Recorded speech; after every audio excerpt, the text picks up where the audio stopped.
nome é Marlise e eu gostaria de saber qual a melhor água a ser consumida, se é do lençol freático ou dos rios. Oi Marlise, em relação à sua pergunta, no sentido de verificar qual a água que tem mais qualidade, ou seja, de água de poço profundo ou uma água superficial, o que nós poderíamos dizer é que essa situação é um pouco subjetiva, ou seja, se você tiver uma água superficial de boa qualidade, que atenda os parâmetros da portaria em vigor, que classifica a água como potável ou não, que é a 2914, que hoje está em voga, você poderia consumi-la sem problema algum. E da mesma forma, a água de poço profundo, ela atendendo esses princípios da legislação, ou seja, princípios que partem do pressuposto que a água deve ter qualidade, você também pode consumir sem problema algum, ou seja, de uma forma geral, existe sim uma tendência de que as águas de poço profundo tenham uma chance de ter contaminação menor do que águas superficiais. Até pelo fato de que águas, como o próprio nome diz, são águas que estão na superfície, ou seja, muito mais expostas aos agentes de contaminação. Mas isso não quer dizer que essa água não possa ser tratada e depois consumida. E também não quer dizer que essa água de poço profundo já não possa ter contaminantes também.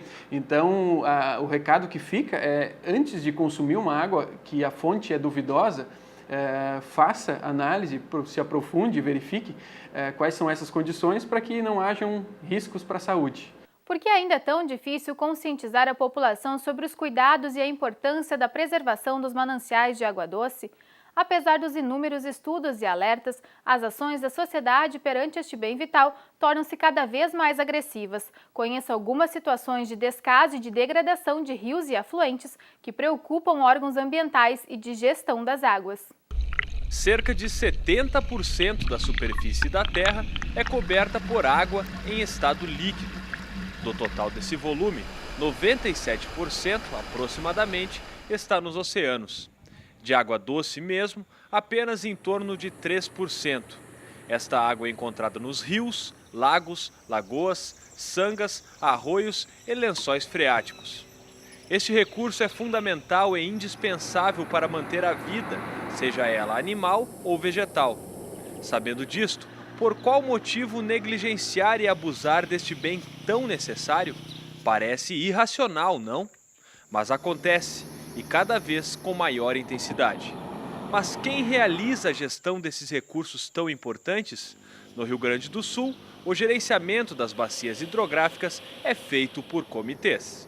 Bom, o Comitê Pardo, assim como os outros 24 comitês instituídos no Rio Grande do Sul, né, ele está dentro de uma estrutura de Estado, né? O Estado, pela Lei 10.350 de 1994, que é a Lei das Águas do Rio Grande do Sul, que é uma das pioneiras do Brasil. Só anterior à Lei das Águas do Rio Grande do Sul, nós só tínhamos a Lei das Águas de São Paulo, né? Então o Rio Grande do Sul foi um dos estados pioneiros, né? Já vislumbrando essa questão lá em 94, né? Já a nossa Assembleia Legislativa, nossos deputados, né? Já vislumbrando essa questão que em X anos nós iríamos ter problema com a água, né? Apesar da água ser elemento fundamental para a sobrevivência do planeta, a humanidade teima em utilizar esse recurso de forma irresponsável e predatória. A erosão e o assoreamento desse local, por exemplo, são resultado do desmatamento da mata ciliar, um barato que sai caro. Olha, o que a gente nota no Pardo não é tanto a questão de poluição, né? O que mais se nota no Pardo é as recuperações de margens, né? De mata ciliar, de nascentes, né? Mas não tanto a poluição. Temos a poluição, digamos, dos grandes centros para baixo, né? Que não é, digamos, o principal parte do vale, né? As nossas produção de água se dão mais na serra, né? A histórica e sistemática remoção das matas que ficam às margens dos rios, principalmente pela fertilidade destas terras para a agricultura, é um dos fatores que mais contribui para a erosão das terras de encostas. A deposição de sedimentos minerais ou de materiais orgânicos causa o assoreamento dos rios. Com isso, diminui a profundidade do curso d'água e a força da correnteza. Em Candelária, as margens do Rio Pardo convivem com lavouras e inclusive com uma rodovia estadual.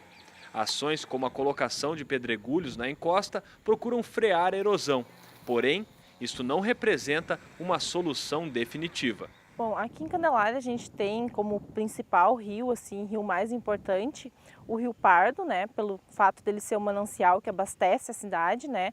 Então todo o abastecimento público, todo o consumo de água que a cidade necessita é feita a partir de captação feita no Rio Pardo. E o Rio Pardo, ele é um rio que ele apresenta uma declividade muito grande com relação à sua nascente até a foz. Ele é um rio que tem então muita velocidade. E o déficit, então, da mata ciliar, o fato de ter ocorrido uma remoção da mata ciliar ao longo dos anos, né? A questão do uso desse solo na margem do rio, por ser um solo mais fértil para a agricultura, então gerou essa consequente desmatamento, né, dessas margens.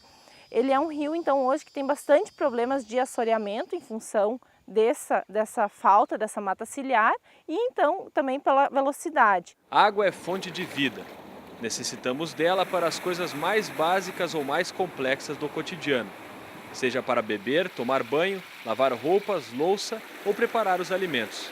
No entanto, o crescimento populacional das cidades demanda planejamento e investimentos constantes na estrutura da rede de tratamento e distribuição. Nesse sentido, quanto mais poluída a água, mais ela necessita de produtos químicos para ficar propícia ao consumo. Outro fator de extrema relevância é o tratamento de esgoto, ainda pouco representativo. Em cidades que são polos regionais, como Santa Cruz do Sul, essas dificuldades são ainda maiores. Um desafio para gestores municipais e companhias de saneamento. Santa Cruz do Sul, hoje, nós conseguimos atender 12% do total das economias, tá? E nós temos que chegar a esse 100% rapidamente aí. Em 10, 15 anos, nós temos que estar, seria uma coisa interessante estar aos 100% desse esgotamento. Isso aí traz benefícios para todos, sem dúvida nenhuma. É um investimento caro, uma ligação de esgoto custa muito mais que uma ligação de água.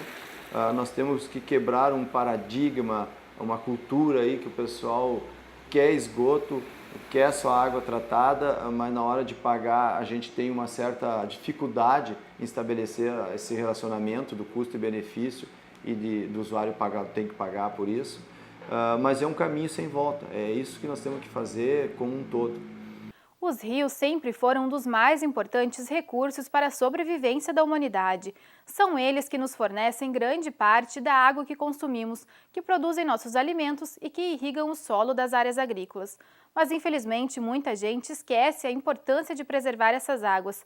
Em Sinimbu, um grupo de amigos busca incentivar a convivência saudável de seres humanos com os rios. Sinimbu é um dos municípios que recebe parte do trecho dos 107 quilômetros de extensão do Rio Pardinho, um dos principais cursos de água da bacia hidrográfica do Rio Pardo. O uso das águas do Rio Pardinho se destina à irrigação e ao abastecimento urbano. Desde a nascente até a foz, a água do Rio Pardinho recebe a influência de diversas fontes poluidoras, características de cada região. Preocupados com essa situação, um grupo de amigos aqui de Sinimbu está mudando este cenário com atitudes simples e conscientes que garantem a qualidade da água. A atividade da Asderpa, basicamente, ela vem em prol de uma sensibilização e uma conscientização ambiental, que é o que mais se tenta promover em matéria ambiental, né? Até porque o instrumento ambiental da educação ambiental ela é muito importante hoje, de foco bastante interessante também de ser trabalhado.